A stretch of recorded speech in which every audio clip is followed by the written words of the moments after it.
Hello everyone and welcome back to the channel. I'm wwII, and in today's video we'll be taking a look at the Cold War version of the FV4005 Stage II.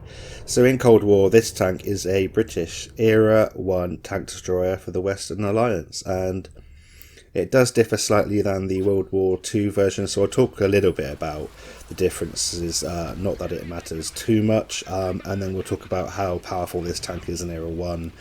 And I have 3 gameplays for you, the third where I do over 10k for only the second time I believe in Era 1, the first being in the Object 268, which I thought was the best and the most powerful overpowered tank destroyer in Era 1, and then this thing comes along.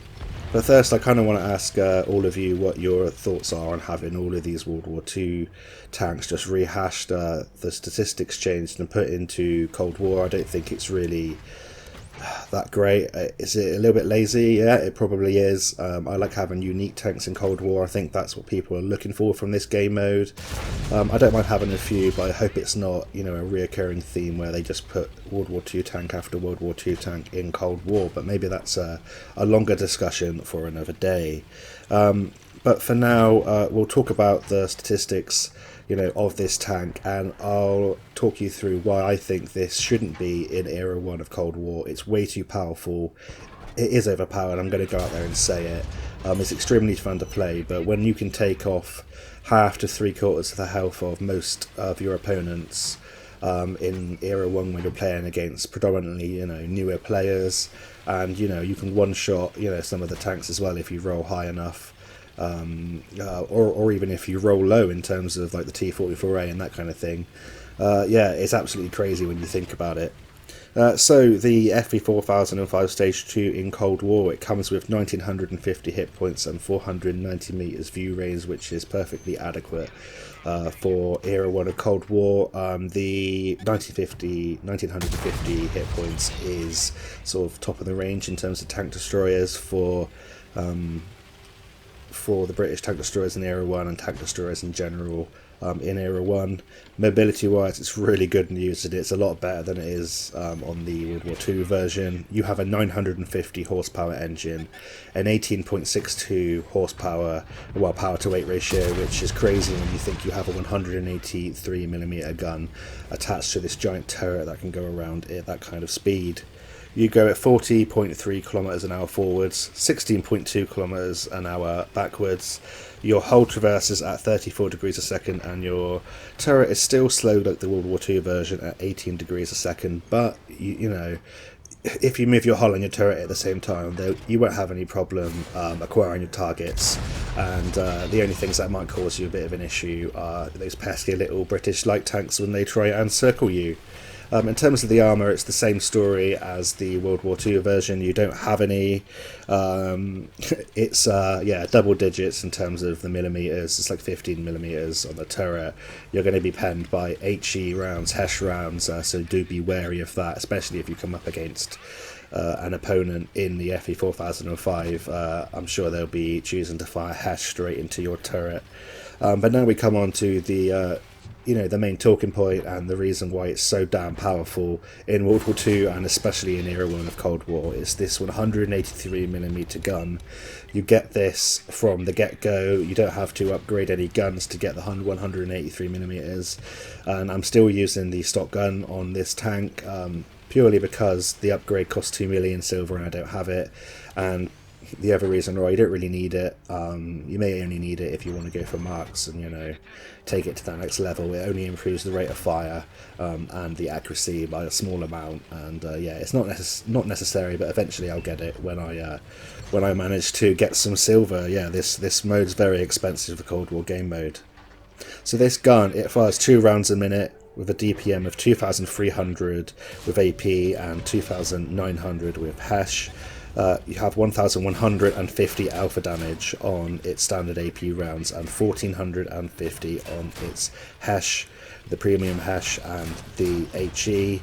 Penetration wise, it's 310 for AP, which is really, really strong, very high for Era 1 of Cold War.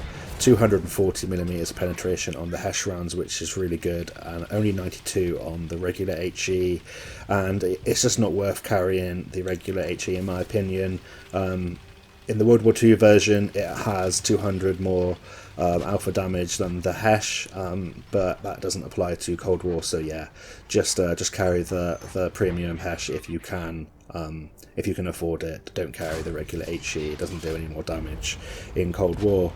It comes with a base reload of 30 seconds, an aim time of 2.5 seconds, which isn't actually too bad. You can get that down with your commander and equipment setup. 0.36 accuracy, which isn't bad at all, and with that gun upgrade, if you choose to get it, that will be going down to 0.34 accuracy. You have 10 degrees of gun depression, meaning it's very flexible on a ridgeline, but you only have 8 degrees of gun elevation, meaning you have to be careful when you're sort of backing up and you hit a ridgeline. You carry 20 rounds, which is plenty of rounds to be able to substantial amounts of damage. And yeah, it's an absolute king of the battlefield, and I'm having a lot of fun, but I don't think it's good for new players. I don't think it'll be nice coming into your sort of first few battles and losing half to 3/4 of your health, or even being one shot. I don't think that's a great experience, but hey ho, maybe they'll look at it and they will change it. So in terms of equipment and commander setup, on my equipment I run advanced loader because the reload's so long.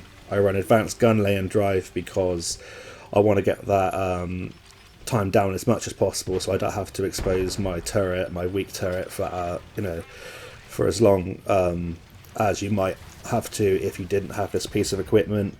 And I also run the traction system because the mobility is already a lot better than the World War II version, and I just want to improve it even more to keep up with the faster mediums, and try and get my traverse better to keep up with the light tanks that try and circle you and that kind of thing. In terms of my commander, I run Sixth Sense, Born Leader, Rapid Loading, Steady Aim, Snapshot, Camouflage Expertise, Silent Driving, Muffled Shot, and Green Thumb. It's a very camo kind of based commander with some gun skills. The gun skills are quite obvious, but the camo, this doesn't have good camo in terms of like the Charioteer, that kind of thing, which has absolutely phenomenal camo, which comes before the Conway, and then the Conway leads to this. So I want to try and get my camo as good as possible to try and stay hidden. You are a big silhouette, so you are going to be sort of spotted at long distances if you're not using foliage and hard cover with the True Vision system. But I found that commander that I used on my Charioteer kind of fit quite nicely into this tank, but you might want to have a rethink of some of the skills. Maybe add a couple more gun handling skills, track mechanic, that kind of thing, because you can only traverse your turret from 90 degrees to the left and 90 degrees to the right.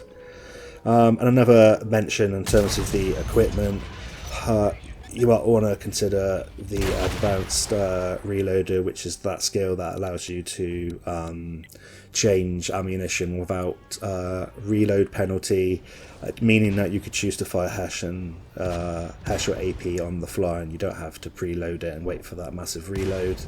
But I found that it works perfectly well the way I play it.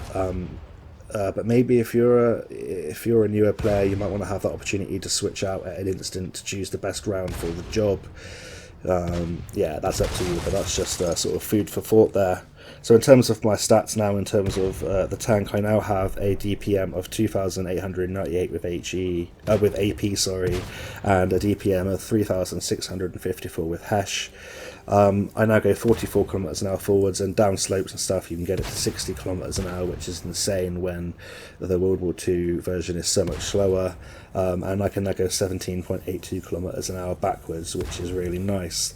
My whole traverse is now at 37.4 degrees a second, and my turret traverse is 18.7 seconds, which means that it keeps up with the medium tanks. You can readjust your position to tanks that are trying to circle you, like this FV4001 is to this enemy tank destroyer. I now have a 23.83 second reload, a 2.28 second aim time. My accuracy is still just about 0.36. My view range is 511, and my seal concealment is 340, which for something this size isn't actually that bad. So that game we picked up, a substantial amount of damage. I think we did just enough for our teammates to take this last tank out for us. We'll just watch as this light tank fires round after round into the back of this NM116, and there we go. We take that one down with the help of our friendlies, and we pick up a victory. So we finished second place with 5 kills, 7.5k direct damage, makes some nice silver, and I was still grinding the tank at this point. So we'll hop on into the second replay and we'll talk about another great game that I've had in this tank, so I'll see you there in a second.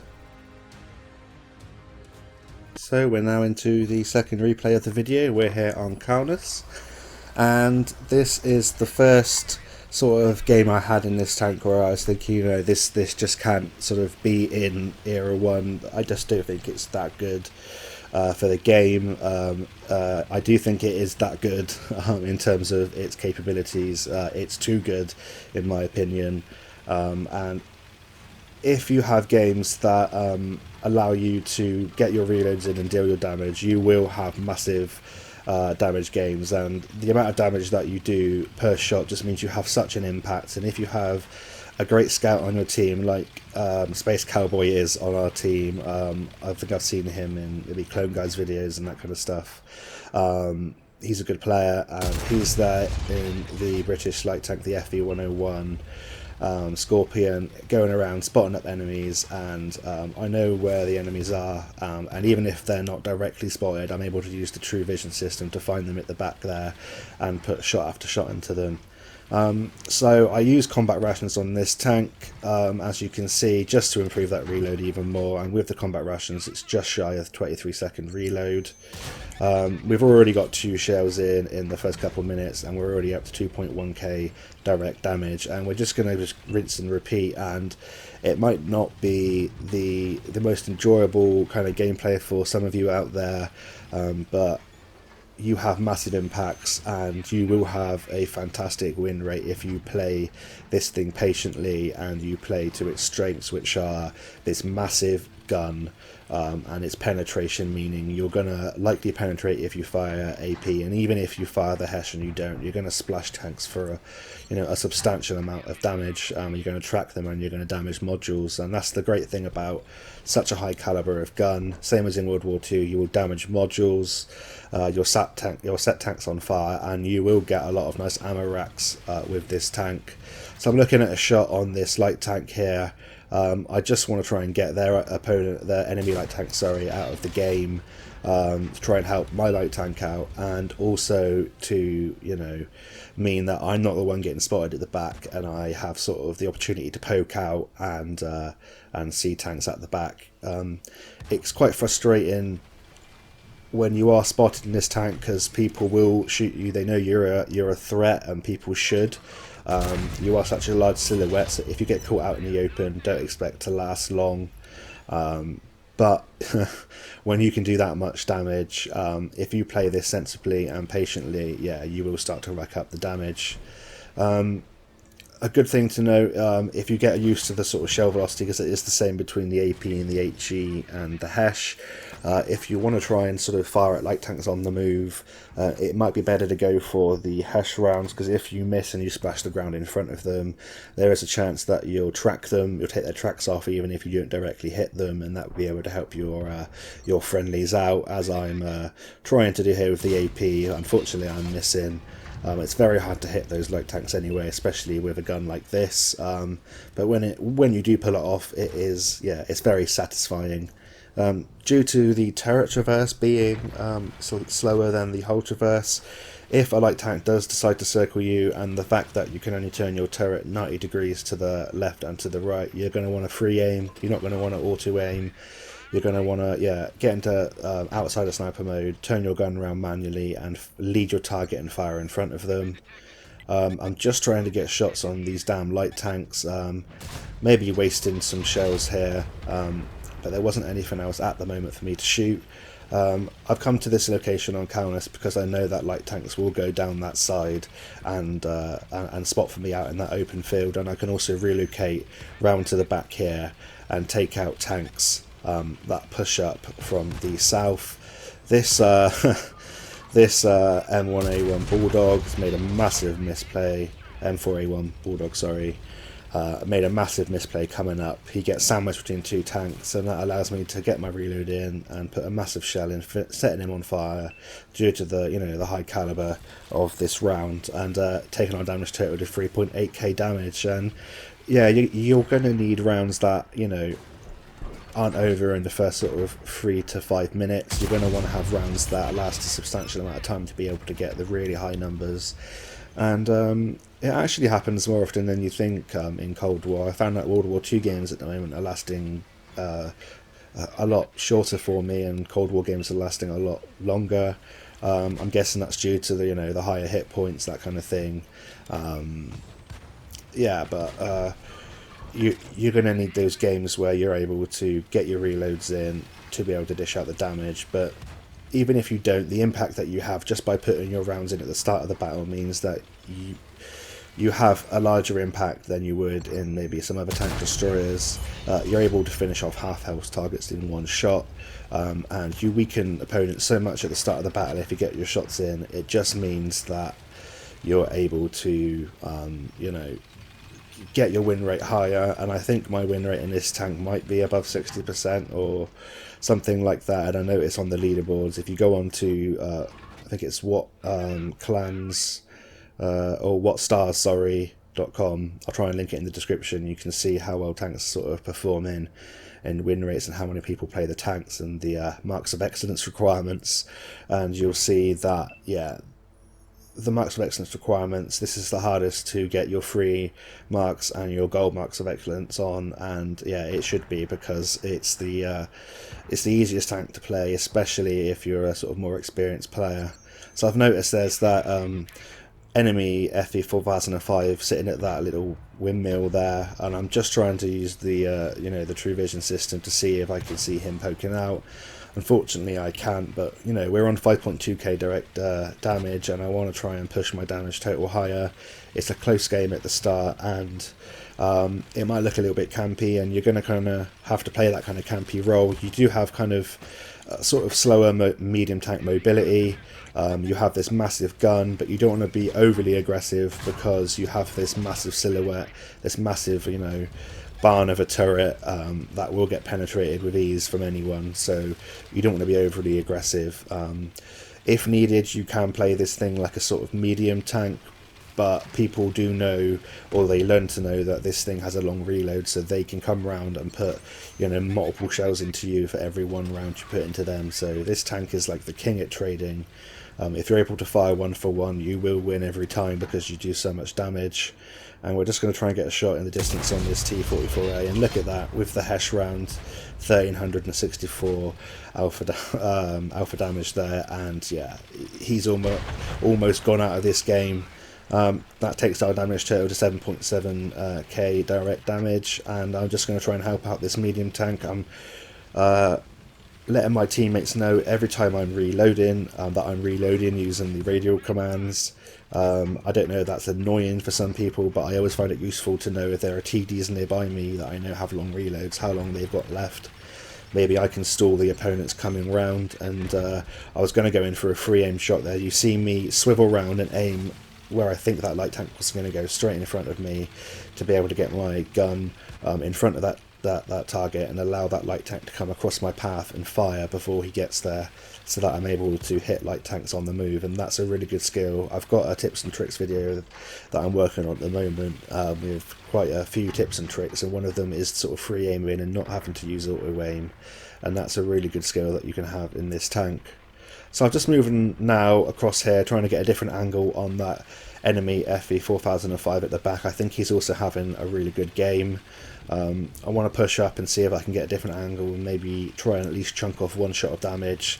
A tank like this is capable in a defensive location where they're staying hidden of, carrying a game. I can see his gun poking out there from behind the windmill. He's playing that, sensibly and patiently, like you should be. A bit frustratingly for me. I'm going to try and see where this enemy medium tank is, and then I think I'm going to try and push up. I'm trying to push up from sort of ridgeline to ridgeline. I'm keeping an eye on when I'm moving just to see if he comes out, if he'll be able to spot me. and now I'm just going to push up underneath his gun line. I'm going to try and get underneath his gun line, so I'm able to light him up without getting shot myself. He takes out our friendly T95E3, meaning it's 4 versus 2, so it's in our favour, but in terms of hit points, you know, he might have an advantage now, and I'm trying to get there undetected, hoping that he won't spot me, but he comes round, puts a hash shell into me, we get a hash shell into him, he sets us on fire, damages pretty much everything in our tank. I think he notices that because he's got the enhanced target info on, seeing that we're ammo rack now and we have a longer reload than him. So I'm backing up, just trying to bait him out into the open, hoping my teammates can shoot him for me. Bait him round with the traverse. Maybe we have a slightly better mobility. We're just trying to evade him. He might have auto-aimed there. Because we were on the move, he missed, meaning our friendly charioteer was able to take the kill.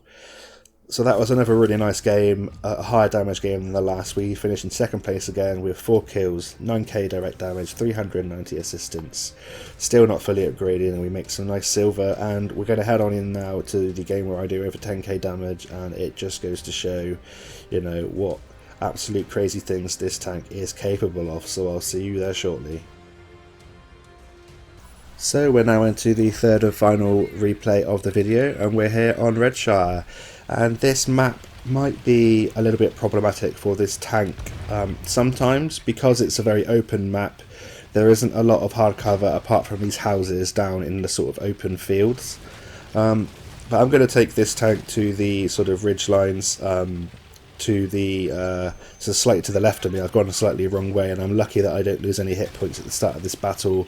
I think I was on my phone at the start driving there, so you probably don't use your phone and drive, same as you would in real life. But now I'm going to directly where I want to go, at the bottom of this ridge line, and I want to try and stay hidden. And the reason for it being problematic is because of the true vision system and being open. You are going to be visible at all times, even if you're not directly spotted.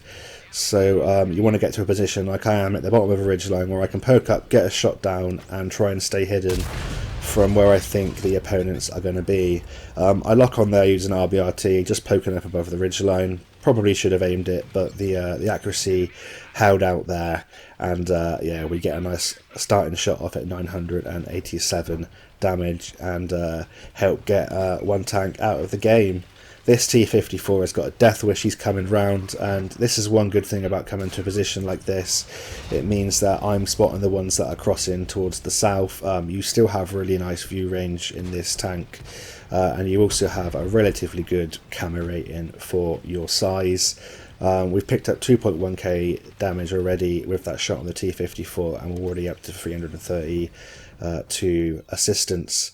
This T95E3 is backing up, and we're hoping that we're going to get a shot into him. He comes around the ridge, goes around the side, we put a shot into him, set him on fire, and our friendly T95E3 finishes him off, and look, we're already up to 3.4k damage, which is a phenomenal gain in quite a lot of Era 1 tanks that aren't actually very good, or it's at least a very good game if you're a new player, sorry. So, you know, it only takes a few shots worth of damage to start racking up the damage and having good shots. And, you know, when you're getting to like 6 and 7k with ease on quite a lot of battles, you know that a tank is probably too good for this era. And with this tank now, I don't know what I'm averaging. It might only be like 5k combined, something like that, but I don't necessarily play this as tight as I would something else. Like, I don't try what's the word I'm trying to think of. I don't try as hard as I might if I was trying to like 3-mark something like that is what I meant to say. It's a very fun tank to play. You can have a lot of fun with it because it's so mobile in Cold War. You can get a bit carried away, and sometimes I do push a little bit too much and push the limits of this tank, even this tank, a bit too far. And that's what I was trying to get at, is that if you played this, you know, really tight, you played really safe all of the time, you made every correct decision, you could be averaging like 6 to 8k easy in this tank, which it just shouldn't be in Era 1. That shouldn't be the case. But having said that, you know, it's in the game now. You're wary, hopefully, and I'm helping you get wary of its strengths and how powerful this is. If you see one of these and you're able to get a shot into it, please do. You're taking them out for your team. Yeah, and you'll be taking out an extremely powerful tank. And if you have this tank, then, you know, make the most of it, play to its strengths, and you'll have absolutely epic, really high damage games. You'll make a lot of silver, even if you do fire some of the Hesh, if you're hitting your shells, which is, you know, that's quite a nice sort of bonus about having this tank in Cold War Era 1, is that you make a lot of silver along with the high damage. So, like, in the first, you know, 4.5 minutes of this battle, we're already up to 6.5k damage, direct damage, and just shy of 700 assistance. We're starting to take a few shells from the ridge line in sort of the D4 location, so I'm going to swing around here to the middle, use this rock to advance and see if I can get shots on things that are pushing down the 8 and 9 line to that sort of brawling area. We find that Centurion 2 there, fire off a shell and finish him off, taking our damage total to 7.4k direct. And basically, yeah, we're just rocking backwards and forwards down here on the ridge line just to, I don't know, pass a bit of time. I'm always constantly trying to scan the ridge lines for my next target. Because of the long reload, you want to try and make the most of your DPM and make the most of it when you're reloaded. You don't want to sort of reload and then start thinking about where you want to go and who you want to shoot next, because the game might pass you by. So I've noticed that tanks are coming over this way, and we've got the rear of this Centurion 2, and this is where I wish I had that advanced reloader skill, because I could have switched to Hesh and put it through the back of him. But nonetheless, we get a nice shot through the back tracks there, the Centurion 2, taking a damage total to 8.4k direct, and he gets finished off. And you can see that the effect that this tank has, this mobility is crazy with this gun, yeah, on this tank and this view range, and it just means you're just so damn powerful. This T44A, I guess he gets lucky. I get a bit unlucky with the Hesh shell. I tried to fire when he was directly in front of me. I should have actually aimed it to penetrate it, but we get the little ram with the little nudge on the side there and actually finish him off. And now we're at 9.3k direct. I want to make sure I get to 10k. I don't want to overextend. I know there's an Object 268 who can finish me off in one shot, so I want to be a little bit careful. I've been spotted for a while, so they're going to know where I'm coming from, so I'm going to try and get re-stealthed and come in from a different angle if possible. There's an NM116 at the back there who's going to have great camo and going to be able to outspot me, so I'm going to be wary of that. And I'm just trying to use the third-person camera here to scan down the ridgelines and see, you know, where this 268 is, and see if I'm able to take him out. I want to get 10k in this tank, and I don't want to lose this battle. Unfortunately for me, this damn light tank's really annoying me. But we managed to get a shell into the side of him. We were kind of slightly angled at his trucks there, which is why it didn't penetrate. But we take our damage total just shy of 10k at 9.8k. Combat rations to enhance our reload. We're gonna pop up to this rock so that we're staying hidden, keeping an eye on where that light tank's coming from. I was hoping to take him out of the game, but if I just get one more shell in, whether it splashes or not, I will be doing 10k. And I noticed that 268's fired. I know the game's won. I know I might die from that NM116. I'm going to take my time to aim this shot on the 268, fire in. We get 902 damage there, taking our damage total to 10.7k direct, 870 assistance. Just trying to out-traverse this 268, which we managed to do, but unfortunately that NM116 at the back there does take us out.